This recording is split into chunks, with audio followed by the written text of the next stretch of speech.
Same thing was done under the guidance of the Soviet embassy in Hanoi, and same thing I was doing in New Delhi. To my horror, I discovered that in the files where people were doomed to execution, there were names of pro-Soviet journalists with whom I was personally friendly. Pro-Soviet? Yes. They were idealistically minded leftists who made several visits to USSR, and yet the KGB decided that come revolution or drastic changes in political structure of India, they will have to go. Why is that? Because they know too much. Simply because, you see, the useful idiots, the leftists who are idealistically believing in the beauty of Soviet socialist or communist or whatever system, when they get disillusioned, they become the worst enemies. That's why my KGB instructors specifically made a point, never bother with leftists. Forget about these political prostitutes. Aim higher. This was my instruction. Try to get into large circulation, established conservative media. Rich, filthy rich movie makers, intellectuals, so-called academic circles. Cynical, egocentric people who can look into your eyes with angelic expression and tell you a lie. These are the most recruitable people, people who lack moral principles, who are either too greedy or to suffer from self-importance. They feel that they matter a lot. These are the people who KGB wanted very much to recruit. But to eliminate the others, to execute the others, don't they serve some purpose? Wouldn't they be the ones they rely on? They serve purpose only at the stage of destabilization of a nation. For example, your leftists in United States, all these professors and all these beautiful civil rights defenders, they are instrumental in the process of the subversion only to destabilize the nation. When their job is completed, they are not needed anymore. They know too much. Some of them, when they get disillusioned, when they see that Marxist-Leninists come to power, obviously they get offended. They think that they will come to power. That will never happen, of course. They will be lined up against the wall and shot. But they may turn into the most bitter enemies of Marxist-Leninists when they come to power. And that's what happened in Nicaragua. You remember most of these former Marxist-Leninists were either put to prison or one of them split, and now he's working against Sandinistas. It happened in Grenada when Maurice Bishop was already a Marxist. He was executed by a new Marxist who was more Marxist than this Marxist. Same happened in Afghanistan when first there was Taraki, he was killed by Amin, then Amin was killed by Babrak Karmal with the help of KGB. Same happened in Bangladesh when Mujibur Rahman, very pro-Soviet leftist, was assassinated by his own Marxist-Leninist military comrades. It's the same pattern everywhere. The moment they serve their purpose, all the useful idiots are either be executed entirely, all the idealistically minded Marxists, or exiled or put in prisons, like in Cuba. Many former Marxists are in Cuba, in prison. So most of the Indians who were cooperating with the Soviets, especially with our Department of Information of the USSR Embassy, were listed for execution. And when I discovered that fact, of course I was sick. I was mentally and physically sick. Well, you spoke several times before about ideological subversion. That is a phrase that I'm afraid some Americans don't fully understand. When the Soviets use the phrase ideological subversion, what do they mean by it? Ideological subversion is the process which is legitimate, overt, and open. You can see it with your own eyes. All you have to do, all American mass media has to do, is to unplug their bananas from their ears, open up their eyes, and they can see it. There is no mystery. There is nothing to do with espionage. I know that espionage intelligence gathering looks more romantic. It sells more deodorants through the advertising, probably. That's why your Hollywood producers are so crazy about James Bond type of thrillers. But in reality, the main emphasis of the KGB is not in the area of intelligence at all. According to my opinion and opinion of many defectors of my caliber, only about 15% of time, money, and manpower is spent on espionage as such. The other 85% is a slow process which we call either ideological subversion or active measures, активные мероприятия in the language of the KGB, or psychological warfare. What it basically means is to change the perception of reality of every American to such an extent that despite of the abundance of information, no one is able to come to sensible conclusions in the interests of defending themselves, their families, their community, and their country. It's a great brainwashing process which goes very slow, and it's divided in 4 basic stages. The first one being demoralization. It takes from 15 to 20 years to demoralize a nation. Why that many years? Because this is the minimum number of years which requires to educate one generation of students in the country of your enemy, exposed to the ideology of the enemy. In other words, Marxism-Leninism ideology is being pumped into the soft heads of at least 3 generations of American students without being challenged or counterbalanced by the basic values of Americanism, American patriotism. The result you can see. Most of the people who graduated in the 60s, dropouts or half-baked intellectuals, are now occupying the positions of power in the government, civil service, business, mass media, educational system. You are stuck with them. You cannot get rid of them. They are contaminated. They are programmed to think and react to certain stimuli in a certain pattern. You cannot change their mind, even if you expose them to authentic information, even if you prove that white is white and black is black. You still cannot change the basic perception and the logic of behavior. In other words, these people, the process of demoralization is complete and irreversible.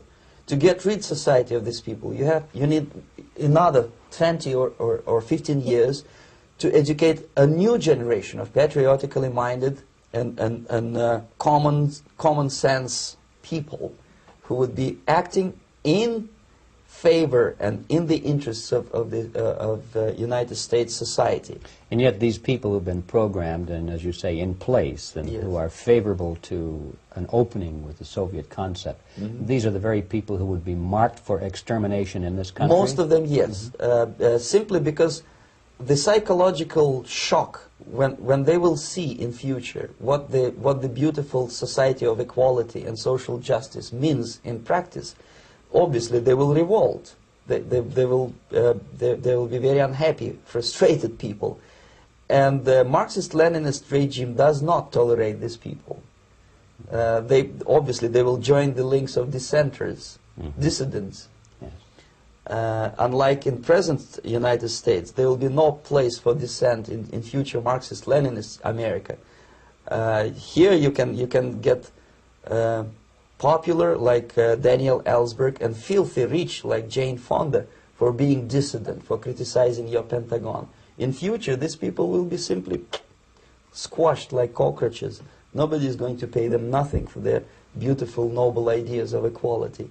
This they don't understand, and it will be a greatest shock for them, of course. The demoralization process in the United States is basically completed already.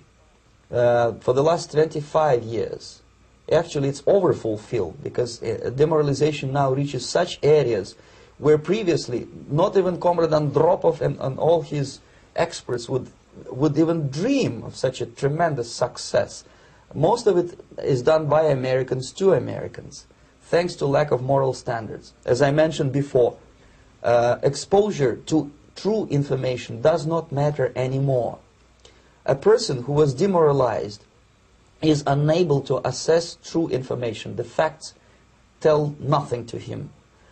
Even if I shower him with information, with authentic proof, with documents, with pictures, even if I take him by force to the Soviet Union and show him concentration camp, he will refuse to believe it until he is going to receive a kick in his fat bottom. When a military boot crashes his balls, then he will understand, but not before that. That's the tragic of the situation of demoralization.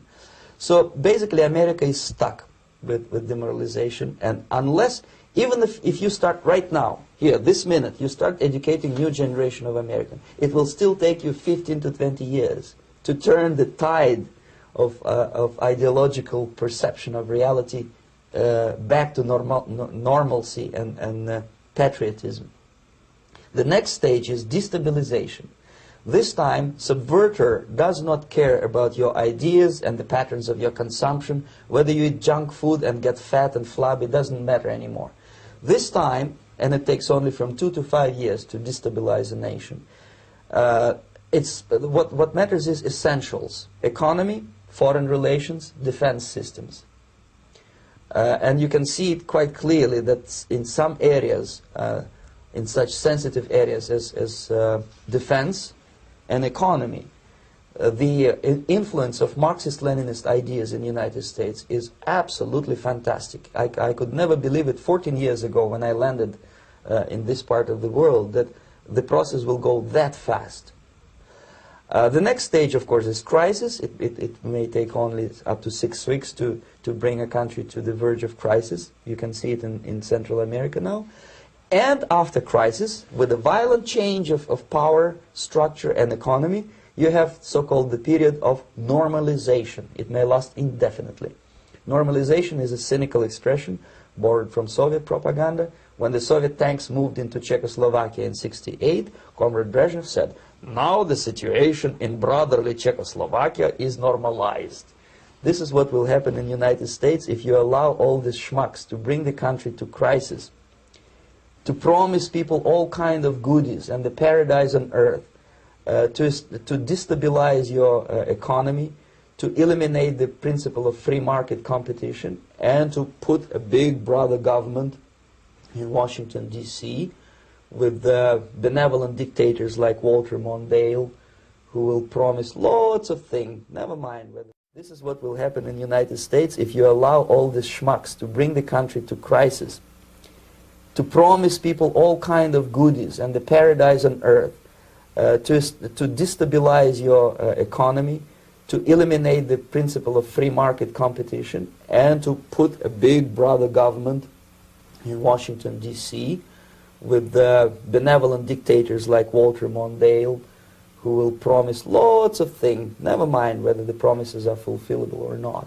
He will go to Moscow to kiss the bottoms of new generation of Soviet assassins, never mind. He will create false illusions that the situation is under control. Situation is not under control. Situation is disgustingly out of control. Most of the American politicians, media, and educational system trains another generation of people who think they are living at a peacetime. False. The United States is in the state of war, undeclared total war against the basic principles and the foundations of this system. And the initiator of this war is not Comrade Andropov, of course. It's the system.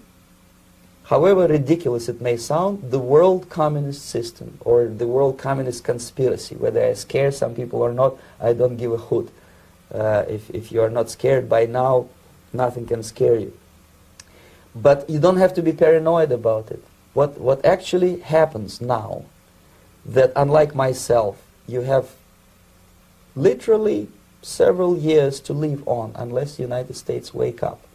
The time bomb is ticking. With every second, the disaster is coming closer and closer. Unlike myself, you will have nowhere to defect to, unless you want to live in Antarctica with penguins. This is it. This is the last country of freedom and possibility. Okay, so what do we do? What is your recommendation to the American people?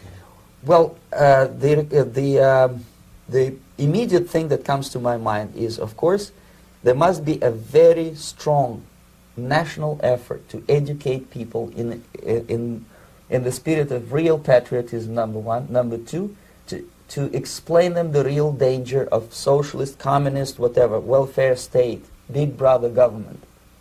If people will fail to grasp the impending danger of that development, nothing ever can help United States. You may kiss goodbye to your freedom, including freedoms to homosexuals, to prison inmate. All this freedom will vanish, evaporate in 5 seconds.